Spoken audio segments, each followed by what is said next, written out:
The wind in Abilene carried dust like regret. Fine, bitter, everywhere. Caleb Stone, the blacksmith with iron-burned knuckles and a past he didn't brag about, took the long way home to calm the ringing in his ears. At the edge of town, a sagging fence cinched a sunburned orphanage that had once been a cattle barn. Children's shadows slipped along the boards. Hunger had a shape here. So did silence. A small voice hooked on the wind. "Sir, could you pretend to be my daddy just for one day?" Caleb turned. A boy stood on the far side of the fence, fingers threaded through a gap, eyes the washed-out blue you get after a storm. Pale, stubborn about hope. 9, maybe. Shirt too big for his bones. Boots that weren't his. "What's your name, son?" Caleb asked. The boy swallowed like names cost money. "Micah." He rubbed a frayed strip of red cloth tied to his wrist. "You don't gotta be real. Just pretend." One day, Caleb leaned on the rail. Why would a boy ask that? Micah glanced toward the road where a rider prowled a pale horse. The rider wore a heavy dust coat and a hat drawn low. Sunlight skimmed a grease-slick scar, curving his cheek like a crooked smile that never healed. He didn't come closer. He didn't need to. Watching was enough to mean trouble. Micah's voice thinned. "They're taking kids again. Say it's apprenticeship papers, but the ones who go don't come back. Mrs. Hawthorne says I'm too small to be picked. That ain't the point. They're asking for fathers' names now. Real ones." He showed a folded thumb smudge form. "If I got a daddy to sign me out for a day, I can get to Sheriff Amos Hale. He listens when a man stands beside a boy. Alone boys sound like noise." Caleb knew Sheriff Hale, jaw like a plumb line, eyes that counted facts out loud. If Hale was the aim, trouble had turned official. "Who's they?" Micah's gaze cut back to the rider. The man brushed dust from his sleeve like it offended him. 2 more lingered near a freight wagon that carried no cargo, just a canvas tied too careful. "He don't give his name," Micah whispered. "Kids call him Silas Creed. He talks to the steward behind the smokehouse near dark. Then the ledger shuts and the wagon springs start talking." The words hit iron inside Caleb. Memories rose. A younger Caleb marking a railroad contract with a thumbprint because he couldn't write yet. Losing a year to hard men with ledgers who turned hunger into debt and debt into chains. He looked at Micah, chin set, fight banked behind his eyes like a careful fire. Not begging, negotiating. "What's the ribbon for?" Caleb asked. Micah pinched the red strip. "So I don't forget. My ma tied it. Red means remember. She worked the laundry by the freight yard, went missing after a scar-faced man wanted his shirt early. A beat. I think Silas Creed took her or made her leave. If I reach the sheriff, maybe he'll look." Caleb's chest tightened. "You ever met me before, Micah?" "No, sir." "How do you know I ain't a drunk or worse?" Micah studied Caleb's hands. Burned and nicked. Black with forged dust no soap could lift. "Those look like working hands. Drunks got soft hands or busted knuckles they didn't earn." The rider glided his horse a little closer, hoofbeats ticking off seconds on hardpan. The fence's shadow slid over Micah's face like dusk had jumped the hour. "You said one day," Caleb murmured. "What needs doing in that day?" Micah unfolded the form carefully. Temporary familial guardianship. One day passed with blank lines strung tight as a snare. Cheap ink, cheaper mercy. "You sign me out. We walk straight to Sheriff Hale for Creed makes his rounds. I tell what I seen. Trades behind the smokehouse, kids loaded after dark. He'll check the ledger. Maybe deputize you for the day if he wants." Caleb glanced toward the courthouse square, where the sheriff's office kept a flag limp in the wind. A mile of heat and eyes lay between here and there. Silas Creed watched without blinking. You didn't need a badge to feel hunted. Footsteps creaked on the porch. Mrs. Hawthorne appeared, gray dress, hair pinned like she could hold the world together if it would only keep still. She saw Caleb, saw Micah, saw the rider. Something pinched at her mouth. She stepped back into shadow. Caleb lowered his voice. "If I sign, I'm your father for a day. Fathers take bullets meant for their boys. You sure you want that kind of pretend?" Micah's jaw set. "I don't want you hurt. I want to live. And I want the taking to stop. If sheriffs listen to men, be the man I need." The scarred rider tipped his hat, revealing eyes pale as river stones. He spoke without raising his voice. The sound traveled like heat shimmer. Afternoon, blacksmith. Business with the orphanage? Passing by, Caleb said. Then pass by. Silas Creed's smile didn't reach his eyes. Kids get ideas when strangers loiter. Caleb straightened. Something iron in him refused to bend. Ideas can be good for kids. Not these kids, Creed said. They need less thinking and more obedience. The horse stamped. The wagon men stared. Caleb measured the distance to the sheriff's door, the weight of a pen he didn't carry, the shape of the boy's hope pressing through the slats like a trapped bird. He lifted the gate latch. Creed's hand slid inside his coat. Not fast, practiced. Gates for registered guardians. Caleb stepped through anyway. Kneeling to Micah's level, he found stormlight in the boy's eyes. The same stubborn color that once kept Caleb alive when a railroad foreman cut wages midwinter. He held out his hand. If we do this, we do it proper. We walk to Sheriff Hale. We don't run. Running spooks men with badges. Micah nodded, the red ribbon quivering. His small hand met Caleb's, and that simple heat was louder than any anvil ring. From the porch shadow, Mrs. Hawthorne reappeared with a ledger pressed to her chest and a pen already wet, as if she'd been waiting for someone to stop waiting. If you're set on this, Mr. Stone, be quick. Dusk draws wolves. Caleb took the pen.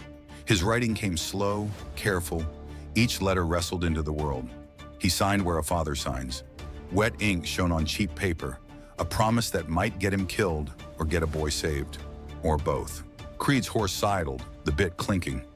You making yourself responsible for that child, monsieur? He asked. For one day, Caleb said.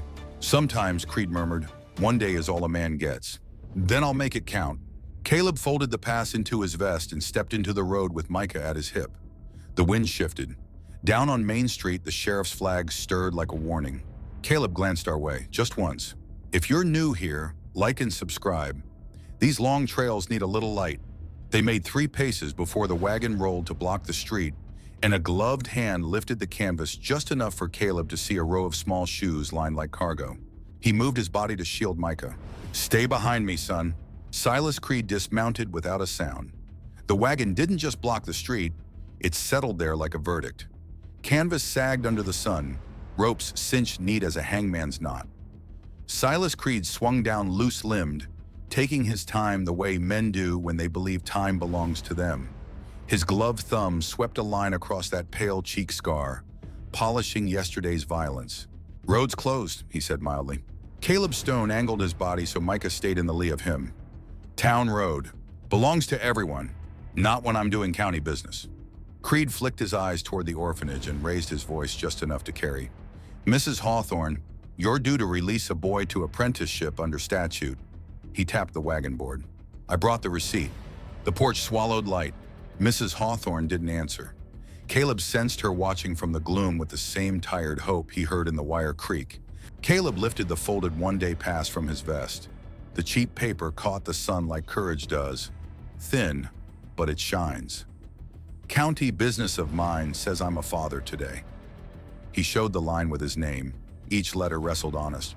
We're going to Sheriff Amos Hale. Creed looked at the paper like it was a dead moth. He produced his own document. Heavy rag stock, a red wax blob mashed with a county stamp, and a signature that curled like a snake. Apprenticeship indenture, he drawled. Signed by the steward, notarized by Circuit Clerk Yates. Micah's fingers tightened on Caleb's sleeve. Caleb didn't look down. He breathed in tallow, dust, the copper ghost that clings to iron-banged hands, and the faint acidic sting of lye soap from the laundry. Clerk Yates uses a fletched arrow mark at the edge of his seal, Caleb said evenly. That one's got a wheat sheaf. Wrong county. Creed's smile nicked wider. Blacksmith knows seals, cute. A man at the wagon's backboard twitched the canvas. A line of tiny shoes shifted, pairs and singles, scuffed, formal, the kind a mother saves for Sundays. Micah's breath hitched. A scrap of red ribbon clung to a hook, frayed as a memory. Micah's wrist ribbon trembled in reply. Voices rose along Main, shop doors half open, faces framed there like pewter cameos. Nobody stepped out. That's how fear worships power, silently and with the door still ajar, just in case mercy walks by. Boot heels tapped behind Caleb. The town liveryman coughed without looking at him. Mr. Stone, he whispered, alley by the tinsmith kicks you out near the post office. 2 turns and you're on the boardwalk to Hale's. Creed's pale eyes never left Caleb. Stone? That your father name now? He smoothed the indenture. Return the ward. I'll take your complaint to the sheriff on your behalf. Caleb shifted the pass so the town could see. A day's guardianship grants custody and conveyance. I'll make my own complaint with my own mouth. Creed's gloved hand hovered inside his coat, the way a storm hovers on the horizon. Men who misunderstand paperwork sometimes misunderstand survival. Footsteps struck the boardwalk steady as a metronome. A deputy came into view, brim low, badge bright. The kind of bright that says it's been polished so hard it hides the scratches. A woman, mid-30s, posture strict because she kept it strict, not because anybody asked her to. Hold there, she called, all of you. She stopped outside pistol range between the factions, a line drawn by sense. Name's Deputy Ruth Caldwell. I'll see papers. Creed's voice turned silk. Deputy Caldwell, fine day. Here's the indenture, notarized proper. Orphanage steward Mr. Tilson, signed. Boy is to be apprenticed to my freight concern. Food, lodging, and a future he wouldn't have otherwise. Caleb handed over the one-day pass. I signed as guardian. We're bound for Sheriff Hale. Caldwell read both, eyes moving like a surveyor's. Clerk's seal looks off, she murmured. Creed didn't blink. Clerk travels, uses what's at hand. Clerks don't travel to Abilene for wagon work, Caleb said. He kept his tone calm, the way you handle a skittish horse or a lie. And men who promise futures make me ask which part they mean. The food or the lodging? Creed's gaze drifted to Micah. Step over here, son. Micah stood closer to Caleb. I'm with my father, he said, voice small but straight. A door clicked behind them. Mrs. Hawthorne stepped out with a ledger hugged to her chest like a Bible. She didn't meet Creed's eyes. She met the deputies. Mr. Tilson handles accounts, she said. He also handles whiskey. She lifted a page, pretended to turn it, and in the turn a thin torn leaf slid free and feathered down. It landed at the edge of shadow by Caleb's boot. Caldwell's jaw twitched. A muscle that knew when truth had used the back door. Mr. Creed, she said, you'll wait while I walk them to the sheriff. Creed considered the arithmetic. Badge plus crowd plus daylight. He stepped back, sweeping a palm. I'm a law-abiding businessman. I can wait all day. He smiled toward the watching faces. And I'll remember who delayed me. Caleb shifted his heel, trapping that fallen leaf. He angled his boot, scooping it up against the leather. Then, when Creed looked toward the wagon, he folded and palmed the scrap. Numbers on it, written in a hand that stabbed instead of flowed. 12-3 Sandridge, MN. Then below, a tiny drawn wheat sheaf beside a crooked slash. The same wrong seal sketched like a rehearsal. They took the alley by the tinsmith, shadows pooling cool after the stove of the street.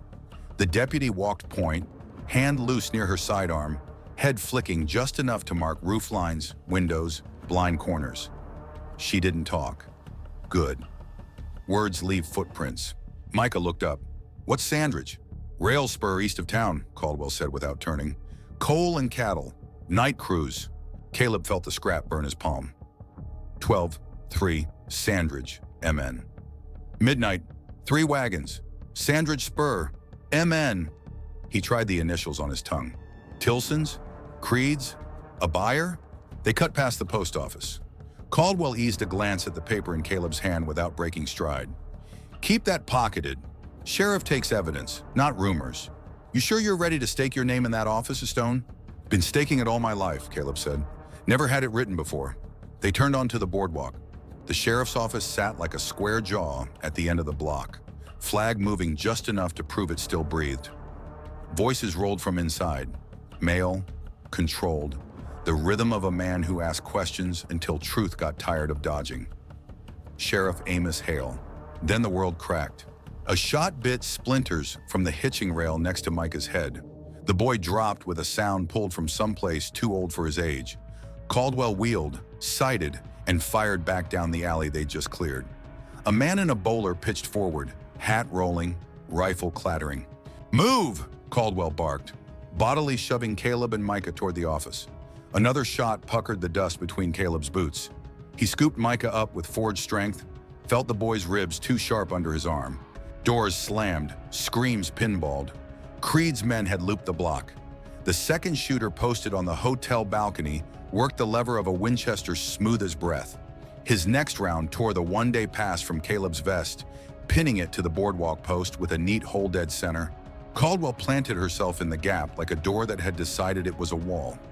"Inside, Stone!" she yelled, covering their sprint with 2 measured shots that chased the balcony man low. Caleb shoved the sheriff's door, unlocked, and stumbled into cool shade and the smell of coffee gone bitter. Desk, map, telegraph. A tin star hung on a nail above the gun rack. No deputies inside. The back room held the voices. Caleb set Micah down behind the desk. "Stay down," he said softly. The boy nodded, eyes wide, ribbon wild. Caleb thumbed the cylinder of a loner Colt from the rack. Loaded. He wasn't a lawman. He was a father for a day, and that day had teeth. "Sheriff!" Caldwell shouted from outside, her voice hard but not scared. "Office, now!" A baritone answered from the back, firm as a plumb line. "Doors covered. Who's bleeding?" "Not yet," Caldwell snapped. "But they're trying." A shadow slid across the office window. A hat brim, then the long, dark beak of a rifle barrel nestling into the sill. Caleb didn't think. He moved, grabbing the boy, pulling him down as glass coughed and a slug smashed the ledger slate on the desk into chalk fog. Through the smoky powder and falling grit, a shape filled the doorway. Broad, coat shed, badge on his vest like a simple fact. Sheriff Amos Hale took in the scene with one sweep, then fixed on Caleb and the boy. "You brought me a case," he said. "Good. I like my villains impatient." From the street, Creed's voice floated like a hymn. "Sheriff, you holding stolen property?" Hale's mouth thinned. Not a smile. Not a smile. He racked the shotgun he'd brought with him. "Stone," he said, "tell me everything in 12 words while we live through the next 12 seconds. Caleb opened his hand and showed the torn leaf. "Tonight, 3 wagons. Sandridge Spur. Wrong seal. Tilson or his buyer." The sheriff nodded once, like a man tying the first knot in a long rope. Outside, boots thundered, and someone struck a match that caught more than tobacco. The hotel awning across the street flashed, then whoomfed into flame. The hotel awning went up like kindling.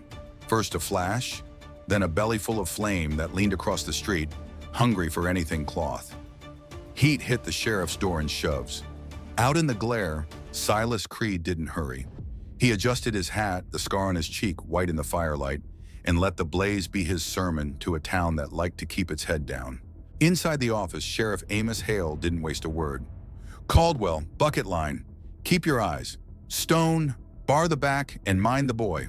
Deputy Ruth Caldwell was already moving, shouting, not panicking, pitching townsfolk into a line from the pump to the hotel, all while keeping her angle on the balcony rifleman who'd been so sure of himself a minute ago. She broke his confidence with a pair of shots that sang close enough to make him flinch and crawl. "Down!" she barked, and 3 men who'd been picturing themselves heroes decided they liked living. Caleb slid the rear bolt and felt the wood jump against his palms as a shoulder thudded it from outside. The latch held. The shoulder came again. Caleb ripped a coal shovel from the stove corner and flattened himself against the jamb. The third shove blew the door inches open and an arm snaked through with a knife. Caleb dropped the shovel's edge clean on the wrist. The knife clanged. The arm vanished. Boots scuffed retreat. He shot the bolt home, breath tasting of ash and old coffee. Micah crouched under the desk, ribbon wild at his wrist, eyes too big for a room this small. "You okay?" Caleb asked. The boy nodded once, jaw set. "I ain't glass."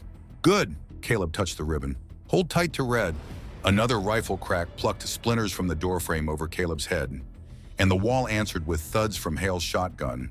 2 patient booms that said the law had marked its distances and wasn't impressed. "Move the boy," the sheriff ordered, voice like a plumb line. "Cell, left side, lower bar." Caleb scooped Micah and slid him into the nearest empty cell. Iron bars cool from shade. He dropped the lower bar, a simple device that made the lock twice as loyal, and pressed the keys into his pocket. "If someone gets in here that ain't me or the sheriff," he told Micah, "you lay flat and scream like you're on fire." "I've heard fire," Micah said. "I can do better." The door banged open and Caldwell backed in low, dragging a bleeding man by the collar, bowler hat scuffed, rifle gone. She booted the door shut, twisted the bolt, and shoved the man to the floor. "Balcony cat," she said. "Clipped his ear. He'll live unless he prefers not to." Hale didn't look up from the window slit where his shotgun watched. Name, the man panted, clapping a hand to the blood stripe along his ear. Peabody.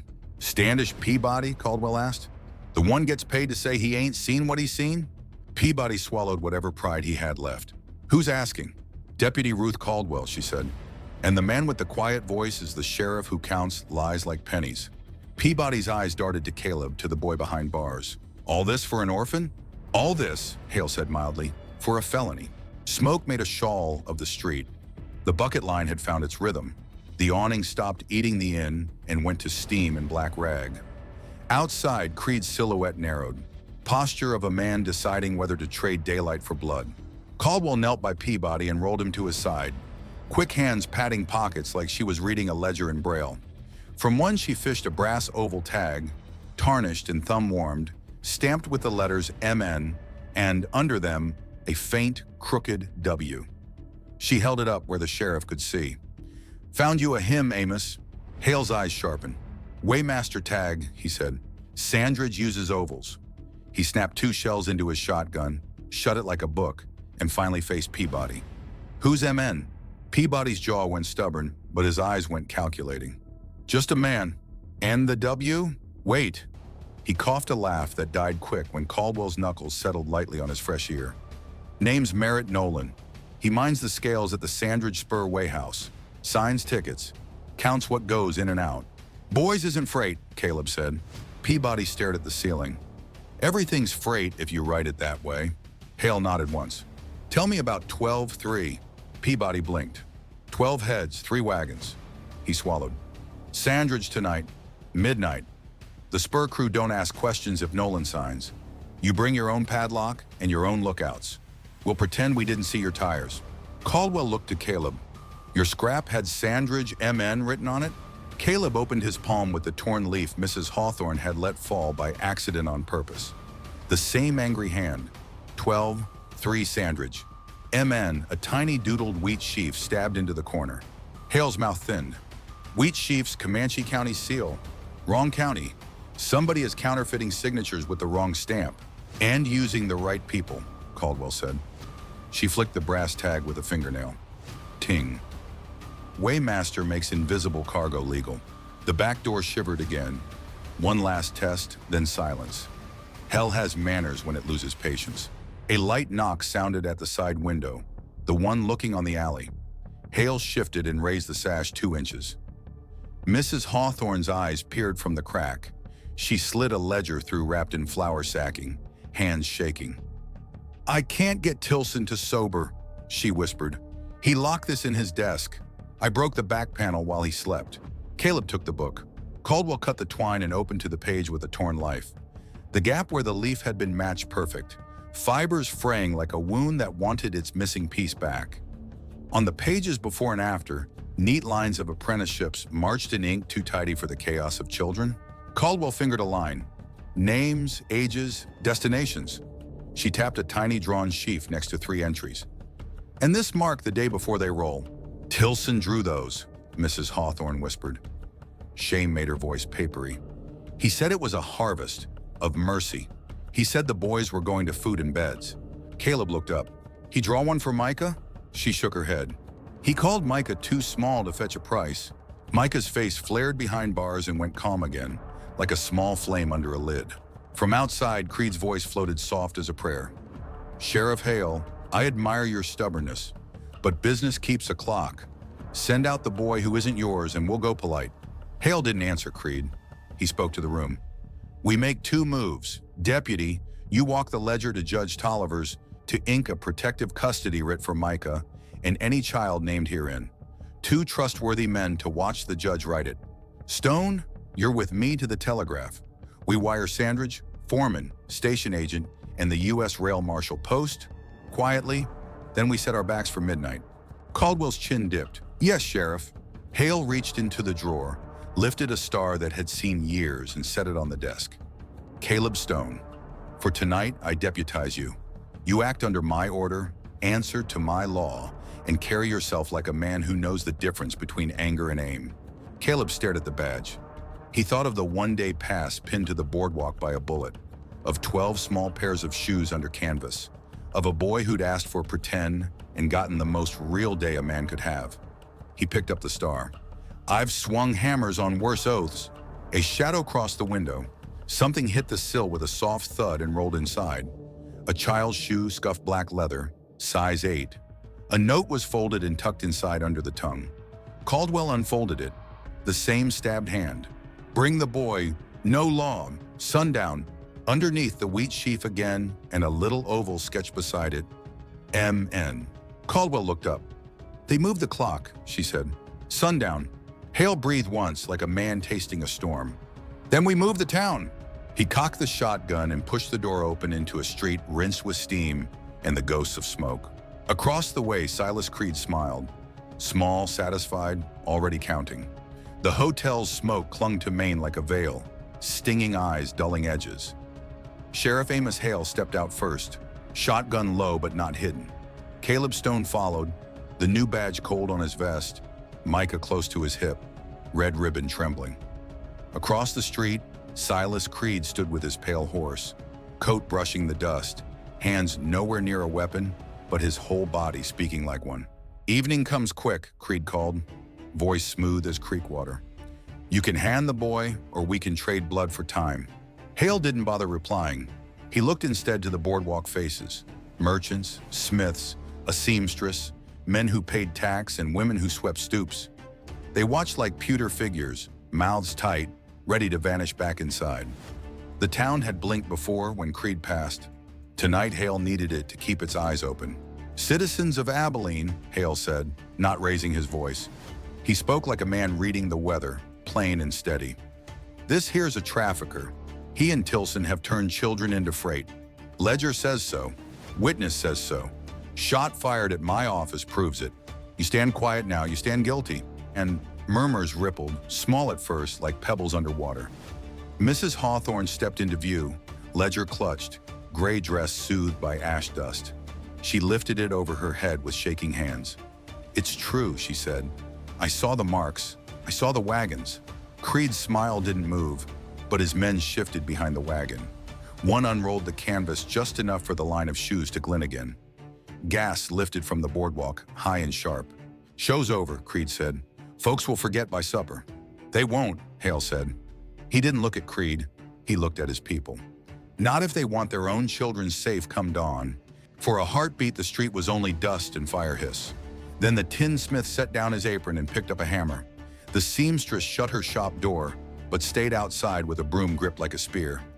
Two ranch hands drifted closer, not yet bold, but not retreating either. Eyes met eyes, and shame did its work. Creed clucked his tongue. "Courage on credit," he said. "I've seen it before. Vanishes when the note comes due." "Maybe," Caleb said, stepping forward, voice flat as an anvil. "But some debts get collected." Creed's gaze slid to him. The blacksmith, pretend father. His eyes dipped to the badge. "Deputy now. Careful, Stone. Pretend law cuts the same as pretend kinship." Caleb didn't flinch. "Funny thing. Pretends enough until real arrives." The deputy, Ruth Caldwell, came up from the side street, two bucket men at her back, rifles freshly loaded from the pump house chest. She barked to the crowd, "Form 2 lines, left and right. If Creed's men try to roll that wagon, you close it. Don't let it pass." Voices rose, fear, anger, brittle courage. The lines staggered into place. Creed's smile thinned to nothing. "Deputy," he said, "you've made yourself a list." "And you," she shot back, "made yourself a gallows." Creed touched the scar at his cheek, as if measuring rope against it. Then his eyes slid to the note Hale still held, the one demanding the boy by sundown. "Clock's ticking, Sheriff." Hale tucked the note into his vest. "Not yours to whine." The church bell clanged 6 times. Supper hour. Shadows stretched across Maine like drawn knives. The crowd shifted uneasily. Men's boots scuffed. Women pulled shawls tighter. Creed tipped his hat, mounted slow, and spoke down like a preacher closing sermon. "Sundown, then. Bring me the boy at the Sandridge Spur, or watch this town burn wagon by wagon.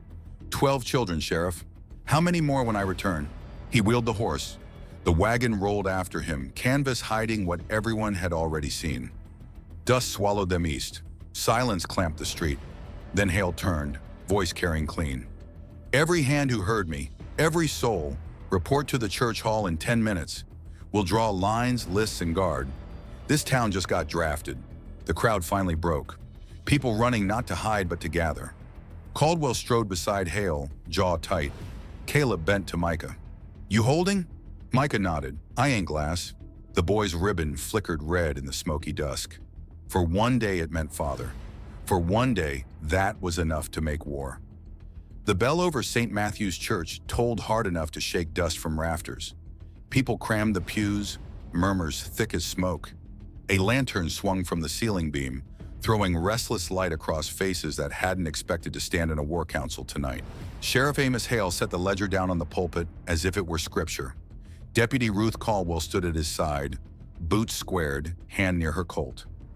Caleb Stone leaned against the rail, badge newly pinned, Micah perched beside him like a shadow that refused to leave. The boy's ribbon flickered red in lamplight. Hale's voice cut through the din, low but steady. You've seen what Creed carries. Children, packed like freight, 12 named, 3 wagons, Sandridge spur by sundown. Ledger proves it. Witness proves it. Our town either blinks or it stands. A rancher in the back spat into his hat. Sheriff, Creed rides with 6, maybe 8 men. They're meaner than a cornered mule, but they ain't an army. They don't need to be, Caldwell answered. Fear's their army. It's worked just fine until tonight. Murmurs rolled again. Then Mrs. Hawthorne rose, voice trembling but clear. I broke Tilson's desk, found the ledger. I own my share of guilt for staying quiet, but I won't stay quiet again. She laid her hand on the book. If you need someone to swear before a judge, I'll swear. The room breathed out, as if shame had loosened a knot. Hale nodded once. Good. Testimony plus ledger plus this scrap. He lifted the torn leaf Caleb had saved. Will buy us a federal warrant. Question is, do we live to file it? All eyes swung to Caleb. He hadn't asked for the floor, but the floor found him. He touched the badge, rough against forged black skin. Creed wants Micah because the boy saw him trade. Creed don't want law, he wants silence. If we give the boy, we bury 12 children tonight and 12 more tomorrow. If we stand for every pair of shoes under that canvas. A hush followed, broken only by the lantern chain creaking. Then a shopkeeper's wife straightened. My boy's 10, same age as him. She pointed at Micah. If he was taken, I'd want the town to fight. That lit the tinder. One by one, men and women spoke. Some shaky, some hard. But the tone shifted. They weren't spectators now. They were conscripts. Hale raised a hand. Then we plan. Creed moved his demand up. Sundown, that's 2 hours. We split our strength 3 ways. He ticked off fingers. Deputy Caldwell, form a posse to cover Sandridge Spur. Pick riders who can shoot straight and stay quiet. You'll shadow Creed's wagons from the east. Mrs. Hawthorne, you and 2 clerks ride to Judge Tolliver. Swear testimony. Press him to ink custody writs for every name in this ledger. We need paper armor as much as iron. Stone, you're with me and the boy. We'll bait Creed into showing his hand. I want his men on record, his counterfeit seals in daylight, his threats loud enough to echo. Caleb's jaw tightened. Bait means risk. Risk is already here, Hale said. A farmer raised his hand, voice quavering. Sheriff, if this goes wrong, then it goes wrong with us standing, Hale said simply. Silence answered, but it was the kind of silence that settles into resolve. Micah tugged Caleb's sleeve. What if they got more wagons hid? Caldwell crouched beside him. Then we find them. You're sharp-eyed. You stay close to Caleb and you watch. You tell us what you see. That ribbon, she tapped the red strip. Don't let it fade. The boy nodded, eyes older than his years. A sudden crash at the back door snapped heads around. A deputy burst in, breath ragged. Sheriff, Tilson's gone. Found his bunk empty, ledger scraps burning in the stove. He's riding east, likely to Creed. The hall churned with curses. Hale slammed his palm on the pulpit. Then we're out of time. Sundown means now. He snatched the shotgun, motioned to Caleb and Caldwell. Mount up. Church will hold the town till dark. Spurs where we end this. The lantern swayed higher, light slashing across faces set like stone. Fear was still there, but it was laced with something sharper. Micah gripped Caleb's hand, voice barely a whisper. You said pretends enough till real arrives. This feels real. Caleb squeezed back. It is, son. They pushed into the dying light. The sun had dropped low, staining the prairie blood red. And eastward, down the rail spur, dust already rose, the kind made by 3 wagons heavy with more than grain. The prairie east of Abilene lay flat as hammered tin, broken only by the rail line cutting north-south. A lone siding, Sandridge Spur, waited like a crooked finger, its wayhouse a sagging box of pine boards and coal dust. By the time Sheriff Amos Hale, Caleb Stone, Deputy Ruth Caldwell, and Micah crested the last rise, the sun was bleeding into the horizon. Sundown. 3 wagons stood in a line by the siding. Canvas tight, wheels sunk deep. The silhouettes of Silas Creed's men cut across the firelight, 6 in the open, 2 higher on the wayhouse roof, rifles shouldered. And Tilson, the steward, waddled in his rumpled coat, ledger clutched like a child might clutch a doll. Creed himself sat his pale horse in the center, scar cheek white against the dusk. He looked up as Hale's party rode in. His smile stretched but didn't warm. "Sheriff," he called, voice easy as ever. "Brought the boy, I see. Good. Means you still value life." Hale swung down, every move deliberate. He planted his boots in the dust and let the shotgun rest but not relax. "Means I value law, Creed. You'll answer to it." Creed chuckled. "Law's paper. I've got papers too. Ask Tilson." Tilson puffed his chest, unfolding a sheaf of indentures. "Signed and sealed, Sheriff. Apprenticeships, all proper." His eyes were glassy with drink, but his hands clutched those pages like salvation. Caldwell called out, "Seals are false. Clerk Yates's stamp carries an arrow, not a wheat sheaf. I've seen the counterfeits." She lifted the torn leaf and the brass tag for all to see. A murmur rippled among the townsfolk who had followed, keeping back in the shadow of the rise. Courage on credit, yes. But they were here, watching. Creed's eyes flicked toward them, calculating. "Witnesses," he said lightly. "Dangerous things, Sheriff. They multiply." Caleb dismounted, pulling Micah close. He raised his voice, steady as an anvil ring. "This boy's no indenture. He saw you trade behind the smokehouse. He saw the children loaded. You gonna deny it in front of 100 ears?" Creed's smile tightened. "Children are cargo until their debts are paid." He waved a hand. One of his men dragged the canvas flap aside. For a moment, the firelight painted small faces inside. 12 children, silent, eyes wide, hands bound with twine. Their shoes scuffed, some missing. The sight broke the murmur into a gasp that rolled like wind through dry grass. Micah's hand crushed Caleb's.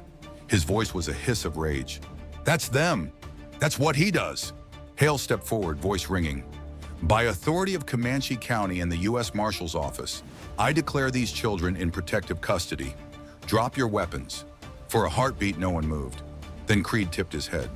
His roofmen lifted rifles, hammers cocking. "Sheriff," he said softly, "paper words don't stop lead." The standoff was iron drawn tight. Then another sound threaded in, a horn blast from the east. Caldwell's posse, riders crouched low, appeared through the dust, rifles braced. They'd shadowed Creed just as ordered. The wayhouse door banged open. Merritt Nolan, the waymaster, stumbled out, Scales' ledger under his arm. His voice cracked. "Sheriff, I didn't sign for this." He held up the brass seal, shaking. "Creed made me. Said he'd gut me if I refused." Creed wheeled, fury scarring his calm for the first time. "Fool!" Hale seized the moment. "Now!" Gunfire cracked. First Caldwell's Colt, then Caleb's borrowed revolver, then the roar of Hale's shotgun. Creed's men on the roof tumbled into the dust, rifles clattering. The townsfolk at the rise surged forward, not with guns, but with shovels, axes, broom handles. Anything they had. Creed's wagon men fired wild. One mule screamed, bolting, tearing its harness. Canvas ripped. A child's cry split the dusk. Caleb threw himself toward the wagon, Micah scrambling beside him, both diving under the wheel as bullets spanged against iron. Caleb fired once, clean, dropping a man who leaned too far with a pistol. He grabbed the wagon rail, heaved, and tore the canvas free. Faces stared back, gaunt, dirt-streaked, but alive. "Out!" Caleb barked. "Run for the crowd!" Children spilled into the dust, darting toward the townsfolk line. Women reached, men shielded, hands pulling them into safety. Creed roared, spurring his horse straight at the chaos. He drew steel at last, revolver flashing. One shot kicked up dust at Caleb's feet. Another ripped through the badge pinned to his vest, spinning the metal away in sparks. Caleb staggered, but Micah grabbed his arm, yanking him back to balance. The boy's voice was sharp as flint. "Don't you fall! Not now!" Caldwell shot Creed's hat from his head, grazing the scarred cheek. Blood striped his grin, but he didn't slow. His horse slammed through the line, scattering townsfolk, and Creed vaulted from the saddle straight into the dust. He landed like a predator, revolver swinging up, pointed at Micah. Time froze in the red dusk. Sheriff Hale's voice cut the stillness. "Creed!" The scarred man turned just enough for the shotgun's twin muzzles to find him. The muzzles of Sheriff Amos Hale's shotgun locked on Silas Creed's chest. For the first time, Creed's grin faltered, scarred cheek twitching like a cracked mask. The whole prairie seemed to hold its breath, every eye locked on the standoff. "Drop it," Hale said, voice flat as an iron rail. Creed cocked his revolver instead, barrel fixed on Micah. His tone was silk, but it carried the edge of broken glass. "Sheriff, you shoot me, boy dies. You know the math?" Micah's ribbon quivered against his wrist, red against pale skin. Caleb stepped in front, his own revolver raised, stance wide, iron in his eyes. "Then count again. You aim at him, you're aiming at me." Creed laughed, sharp, bitter. "Pretend, father. Pretend, deputy. You'll die pretending." The crowd shifted. Axes, hammers, broom handles raised like a forest of defiance. Courage on credit, yes, but courage nonetheless. Women shouted, children clung to skirts, men cursed Creed's name. Deputy Ruth Caldwell edged to the side, Colt steady, voice cutting through. "Creed, your ledger's gone. Your waymaster's talking. Your steward's running scared. You've got no more paper lies to stand on. All you've got left is a bullet, and even that won't carry you out of here." Creed's revolver trembled, but his eyes stayed cold. "Then I'll spend it well." Before the hammer could fall, a rock from the crowd arced through the dusk. It struck Creed's temple with a dull crack. His aim wavered, just enough. Hale fired one barrel. The blast slammed Creed back into the dust, revolver spinning from his grip. He hit hard, blood spreading across his coat. Silence crashed down, broken only by the groan of wagon wheels as the last mule pulled free and bolted. For a moment, no one moved. Then Caleb lunged, boot-kicking Creed's gun away. He planted himself between Micah and the scarred man's twitching body. Creed's pale eyes fluttered open, rage sparking even as his breath rattled. "You think this ends me?" Creed whispered, scar twisting. 12 wagons will follow. Men bigger than me. You can't stop the trade. Kids are worth more than gold when bellies are empty." Hale reloaded calm, smoke curling from the shotgun's barrel. "Then we start with you." He trained the second muzzle on Creed's chest. Micah's small voice cut in, sharper than steel. "Don't kill him, Sheriff. Make him face the law. Don't let him vanish like my ma." The sheriff lowered the barrel a fraction, his jaw clenched, eyes never leaving Creed. "Boy's right. Rope's louder than gunfire. Rope tells the story in daylight." Caldwell strode forward, binding Creed's wrist with her own belt. He didn't resist, just smiled that broken smile, blood dripping from his scar. "Rope's slow," he hissed. "My friends are fast." At that moment, a rider broke from the east, dust plume rising, horse lathered. Not Creed's men, a courier. He waved a slip of telegraph paper high, shouting even before he reached the spur. "Sheriff, wire from the rail marshal. Sandridge Depot reports 3 more wagons rolling west. Not 12 heads. 40. The crowd gasped, panic trembling at the edges. Caleb tightened his grip on Micah's shoulder. Hale's eyes narrowed. 40. Creed chuckled, blood bubbling in his throat. "See? I was only the shadow. The storm's still coming." The sun dipped fully, and night bled across the prairie. Torches flared among the townsfolk, their flames shaking. The first victory felt small now, fragile in the face of something larger. Hale lifted the telegraph slip, his voice steady but grim. Then tonight was just the opening move. Caleb glanced down at Micah, who still clutched the ribbon tight, face pale but eyes fierce. The boy had asked for a father for a day. Instead, he'd bought himself a war. The prairie night pressed in heavy, stars smudged by smoke still drifting from the spur fire. Silas Creed sat bound against the wayhouse post, blood drying on his scar. Deputies ringed him, rifles steady. The townsfolk buzzed in uneasy clusters, voices low, glancing often toward the east where the telegraph warned 40 more children rode in wagons toward the county. Inside the small wayhouse office, lanterns burned hot. Sheriff Amos Hale spread the ledger, the torn leaf, and the telegraph slip across the scarred desk. Deputy Ruth Caldwell scribbled notes, jaw tight. Caleb Stone stood off to the side, arms folded, badge glinting in lantern light. Micah perched on the edge of a chair, small body taut, ribbon fluttering whenever the night wind slipped through the broken shutters. "We bought time," Hale said, voice even as always. "But Creed's right about one thing. The trade runs bigger than him. 40 more wagons means a ring. Sandridge Spur was just a way station. Marshall will move when he gets this evidence," Caldwell said, tapping the ledger. "But marshals don't ride fast. Not fast enough." Caleb leaned forward. "So we ride faster." Hale's eyes found him. "You already gave more than asked, blacksmith. You want to keep that badge? It won't be pretend no more." Caleb looked to Micah. The boy's face was pale, but his chin didn't tremble. He'd seen too much for trembling. "Pretend was yesterday," Caleb said. "Today's real." Micah's small voice cut in.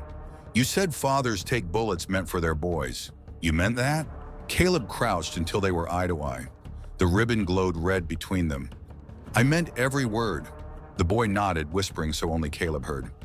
"Then you're my daddy today, even if it's only one day." Caleb's chest burned in a way the forge never taught him. He ruffled the boy's hair. "One day's enough to change a life." From outside came a roar of anger. Townsfolk had dragged Tilson from where he'd tried to crawl away. Ledger scraps still clung to his coat. They shouted for rope, fists raised. Creed laughed, scar twisting as if the sound belonged to him. Hale stepped to the doorway, voice iron. "This town doesn't lynch. We put liars on record and hang them in daylight under writ. That's the only way their kind stays dead." The mob quieted, sullen but listening. Caleb caught Micah watching, wide-eyed. The boy whispered, "If they kill him in the dark, the truth dies too." "Exactly," Caleb said. Hale came back inside, shoulders heavier than before. "Caldwell, you ride north at dawn, cut the wagons off near the trestle. Stone," he fixed Caleb with a long stare. "You'll stay here with the boy, guard Creed till federal men arrive." Caleb bristled. "If 40 wagons roll, you'll need every gun." "I need the boy alive," Hale said. "He's the witness that seals this ledger. Without him, it's just ink and accusation. Creed's men would risk 100 bullets to silence him." Micah lifted his chin. "I can help fight." "No," Caleb said softly but sharp. "You already fought, son. Now you live." The boy looked down, ribbon quivering. Caleb touched it gently. "Red means remember. You remember for both of us." Outside, night deepened. Torches flickered along the siding. Somewhere far east, the faint rumble of wheels carried through the prairie like thunder, too distant to see. Caldwell muttered, "Storm's coming." Hale closed the ledger, knuckles white. "Then we hold this line till dawn. Every town, every father, every soul that still remembers what children are worth." He looked around the room, eyes hard. "They'll have to rise. Tonight we're only the beginning." Caleb sat beside Micah, shoulders brushing, the badge cold against his chest, the boy's ribbon warm against his hand. He thought about iron, about fire, about how both could forge or destroy. And he thought, maybe one day as a father was more than some men ever gave. He glanced toward us, the unseen listeners, voice low. "If this story means something, stand with us. Like, subscribe. Don't just watch." Outside, Creed's laughter floated through the dark, mocking, ragged, but unbroken. "One day, Stone. Just one. And it won't be enough." Caleb looked back at Micah. "We'll make it enough." The prairie night had teeth. Coyotes wailed from far gullies, and every echo felt like a rider's whistle. Torches ringed Sandridge Spur, their smoke twisting into black ropes against the stars. The townsfolk huddled close, guarding the 12 freed children. Mothers stroked dust from small faces. Fathers clutched tools like weapons. Fear still walked among them, but it no longer walked alone. Inside the wayhouse, the air stank of sweat and oil. Silas Creed sat bound, blood crusting his scar, eyes glittering as if the ropes were just another game. "You think you won," he drawled, "but the wagons roll whether I breathe or not. 40 souls westbound, another 40 after. A river doesn't stop for one stone. Sheriff Amos Hale ignored him, bent over the telegraph key, tapping hard, sending bursts of warning to every station east and north. Sparks danced as if the wire itself shared the sheriff's anger. Deputy Ruth Caldwell cleaned her Colt methodically, but her eyes never left the dark beyond the torches. "Riders out there," she muttered. "Watching, waiting. They're not gone." Caleb Stone stood at the barred window, revolver heavy in his hand. Micah curled on a cot behind him. The boy's ribbon hung loose now, frayed by the day's roughness, but his eyes were still sharp, refusing sleep. "You should rest," Caleb told him. Micah shook his head. "If I close my eyes, I'll see the shoes." Caleb's grip tightened on the revolver. "Then keep them open, but you'll see me too, and I don't move." The boy nodded, small shoulders stiff with borrowed courage. Suddenly, a sharp whinny tore through the dark. Torches flared as silhouettes moved at the perimeter. Riders circling, testing the ring. A rifle cracked, splintering a wagon spoke. Screams scattered among the children. "Positions!" Hale barked, slamming the telegraph lid shut. "This is it!" Townsmen rushed to barricades, barrels, crates, wagon wheels flipped into walls. Caldwell fired 2 clean shots, her muzzle flashes cutting the dark. Riders peeled back, but their laughter carried, mocking, promising return. Caleb crouched by the doorframe, revolver ready. "They're probing," he said, "like wolves before the kill." "Then we bite back," Hale answered. Creed chuckled, bound to his post. "You'll waste bullets on shadows. My men don't need to win. They just need you tired when the wagons arrive."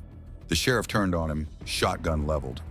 "Then you'll ride tied to the lead wagon, so they know who failed them." For the first time, Creed's smile faltered. The night dragged, broken by bursts of gunfire, shouts, and hoofbeats. The townsfolk fought with desperation, reloading by lantern light, passing buckets of water to douse sparks when bullets set hay alight. Micah darted from cot to barricade, carrying cartridges to Caleb, refusing to stay hidden. At one point, a bullet tore the sleeve from Caleb's arm, searing flesh. He gritted against the pain, reloaded, and fired back until silence fell again. Micah pressed a scrap of cloth to the burn, whispering, "You said fathers take bullets. I'll help carry it." Caleb swallowed hard, pride and sorrow twisted into one. "You already are, son." Hours bled. By midnight, the attacks thinned. The riders vanished into the prairie. The night grew too quiet. Even Creed tilted his head, listening. Then, faint at first, a new sound rolled over the flat land. Wagon wheels, many, heavy. Micah's hand found Caleb's. "They're here," the boy whispered. Lanterns were doused, torches smothered. The wayhouse crouched in black, every breath waiting. Hale's voice cut through the dark, calm as iron. "Hold, let them come." Creed's laugh slithered out, soft but triumphant. 40 wagons, Sheriff. Your little town is about to drown." The rumble grew louder, wood groaning, mules snorting, chains rattling. Out of the east came the first glimmers of lanterns swinging on wagon tongues. 1, then 3, then more, stretching into a snake of light across the prairie. Micah clutched Caleb's sleeve, ribbon glowing faint red in the moonlight. "One day, Daddy," he whispered. "One day's enough to fight." Caleb gripped his revolver, eyes hard on the coming storm. "Then let's make this day count." The line of wagons creaked closer, lanterns swinging like the eyes of 100 snakes. 40, maybe more. The telegraph hadn't lied. The ground shuddered beneath mule hooves, the iron rattle of chains carrying across the prairie night. Inside the wayhouse, every man and woman braced. Sheriff Amos Hale stood at the doorway, shotgun in hand. Deputy Ruth Caldwell knelt by a window slit, Colt steady. Caleb Stone crouched low with his revolver, Micah pressed tight against his side. The red ribbon knotted firm at his wrist. "Hold until I say," Hale whispered. "No stray fire. We need them marked guilty in daylight." The wagons groaned into the spur yard. Drivers hunched, shadows of men with rifles riding the flanks. At their head rode a figure in a bowler hat, slick coat glinting. Merritt Nolan, the waymaster, mask of fear twisted into a smile. Creed barked a laugh from his post, wrist bound. "See? Storm rolls on without me. Your aunt's before a river." But as the wagons drew closer, something shifted. The first driver reined up hard, wagon lurching to a stop. Another followed, wheels grinding. Lantern light revealed faces inside. Not hardened men, but boys barely older than Micah, some trembling, some blank. Press gang laborers, not willing soldiers. Hale stepped forward, voice booming. These wagons carry stolen children. Any man who drives them is an accomplice to trafficking, punishable by rope. Drop your weapons. Walk away now, and you'll live to see dawn. Silence. Then one driver tossed his rifle into the dirt. Another followed. The chain broke. Half of the escort wavered, then fled into the night. Nolan screamed, waving the brass seal. Cowards, you're paid to obey. Caldwell fired once, shattering the seal from his hand. Sparks flew. Nolan froze, eyes wide. Payment's done, she said coldly. Law's due now. The last loyalists raised rifles. But the townsfolk surged from the shadows, a ragged line of fathers and mothers wielding axes, hammers, pitchforks. They came not as soldiers, but as people who had seen enough. The escort broke under their weight, scattering into the prairie. Creed cursed, straining against his bonds. You think this stops it? Others will come. This trade don't die with me. Caleb yanked him to his feet, steel in his grip. Maybe not, but tonight Abilene said no, and that echoes louder than your lies. Hale raised his voice to the crowd, ledger high. This book, this boy, and this night will carry to the marshal. Every town on the line will hear, the river ends here. Cheers shook the spur yard. The freed children poured from wagons, running to waiting arms. Tears, embraces, prayers tangled in the dust. Micah clutched Caleb's hand tight, eyes wet but burning with pride. You did it, the boy whispered. You were my daddy for a day. Caleb knelt, touched the ribbon. One day's enough, son, but if you'll have me, maybe it don't have to end. Micah's face lit, hope blooming like sunrise. He nodded hard. Hale stepped between them, laying a heavy hand on Caleb's shoulder. Then let it be written proper, custody writ, signed in daylight. No more pretending. As dawn broke over the prairie, painting the wagons gold, Creed was dragged toward town in irons, his scarred grin gone at last. Behind him, the freed children walked in a line toward safety, their shoes stirring dust, but not silence anymore. The town had stood, the boy had found his father, and the trail of blood and ledgers would carry on to other towns, other sheriffs, other fights. But this day, at least, belonged to justice. Caleb lifted Micah into his arms, the ribbon bright against the morning light. Come on, son, he said. We've got a life to start. If this story gripped you, like plus subscribe. More tales of law, dust, and grit await.